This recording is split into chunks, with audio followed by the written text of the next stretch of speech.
Welcome to A Heart for Home Education. My name is America, home educator to my 3 children, ages 9, 7, and 5. Today, I am going to be sharing with you the resources that I will be using, the curriculum that I picked out for my Year 1 student.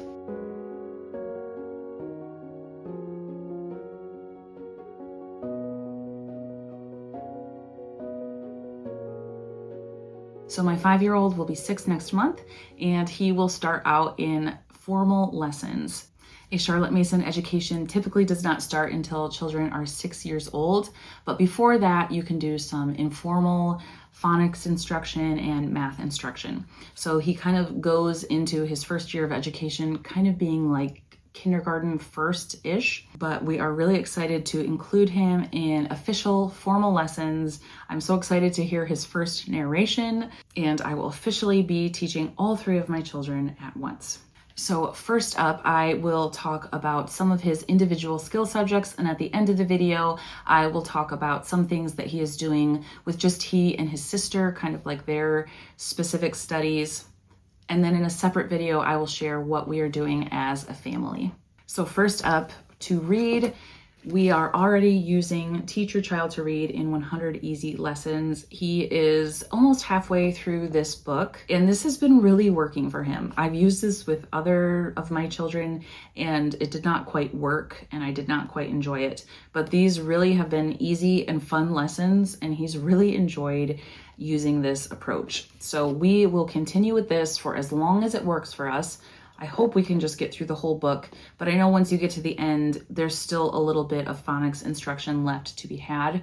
So I do have a plan for after that. But this is our main plan for reading.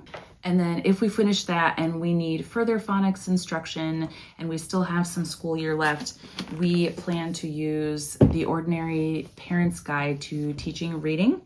I am going to be using this with my older daughter to finish up phonics instruction for the year.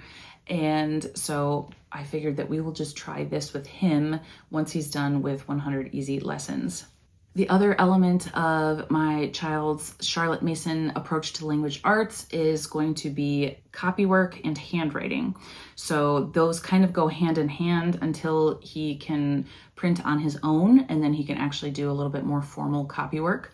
But to start off with, I am just going to be teaching him cursive. So the spine of our curriculum is the children's tradition, which I've talked about in all my other videos, but the children's tradition actually recommends that you start off teaching your child cursive because it's much easier for them to pick up on how to print letters through their reading lessons. And so if you only teach them how to write cursive, then they should be able to teach themselves how to also print.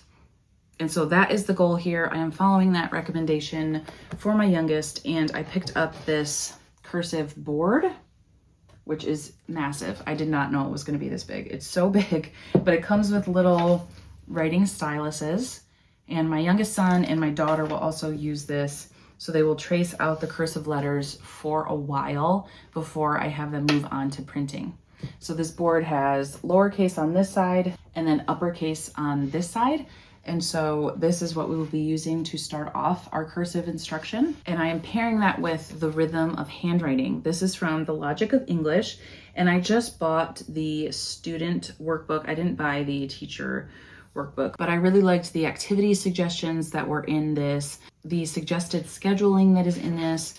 And then once you hit the actual lessons, I just liked how gentle they were, how large the lines are for writing, and some of the terms that they use to describe the writing. So this looks like it should be a pretty good fit for us. It's kind of difficult to find cursive resources for Year 1 because a lot of curriculum companies don't suggest starting cursive until like late grade 2 or grade 3.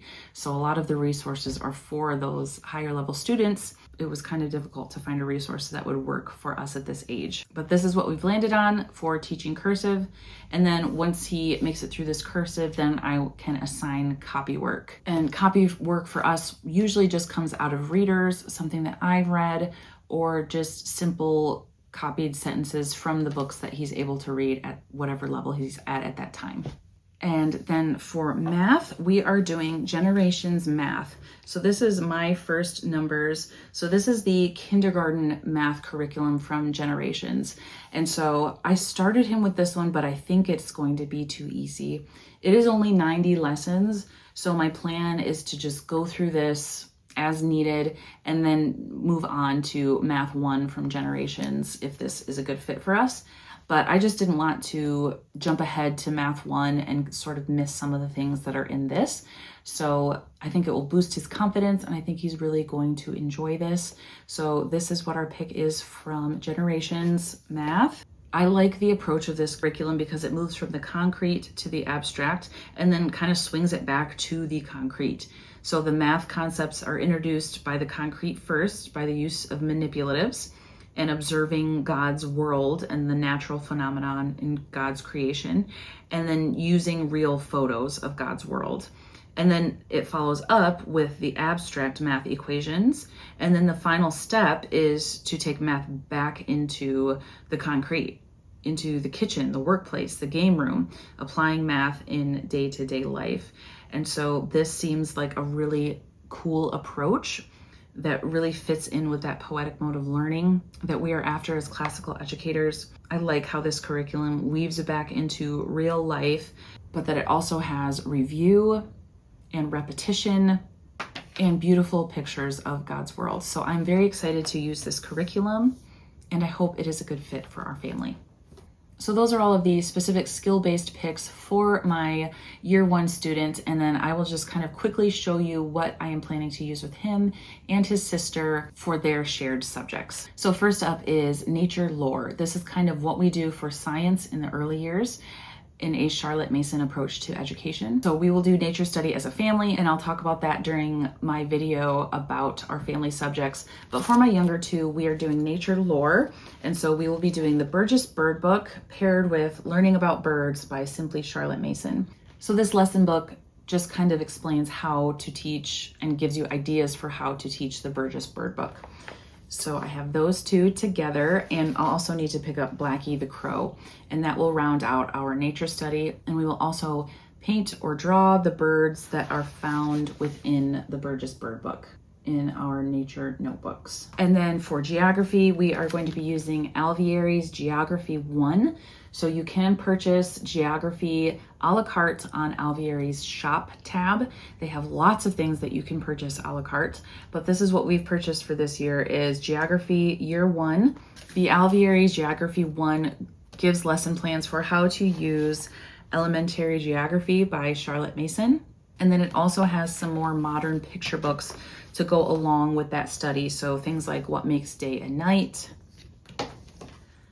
Down Comes the Rain, and The Reasons for Seasons.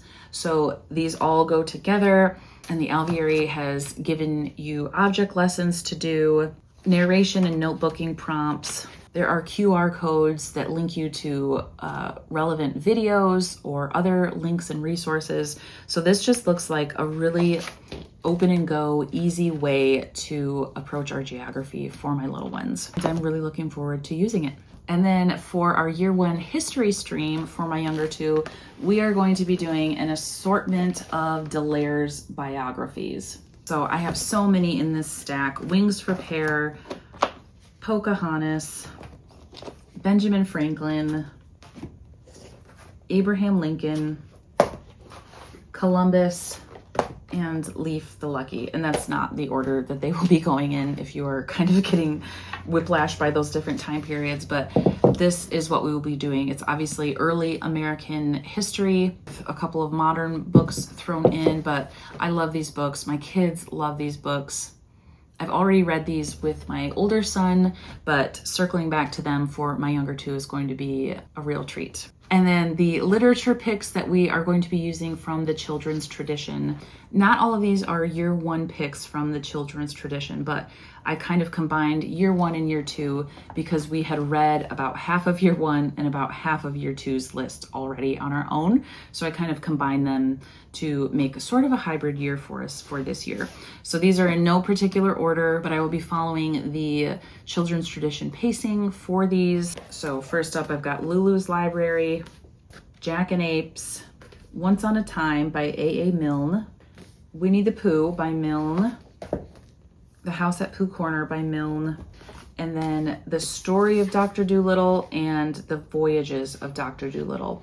So these are most of our read aloud picks, not including our family read alouds, but honestly, most of these will be our family read alouds if my oldest son hasn't already read them. So like these two, these will be family read alouds right away because my oldest son has not heard these. And so I will be reading those aloud to the family, and then each child will give me a narration, including my 6-year-old. And if you're not familiar with the term narration, that just means a telling back of what you have read or heard.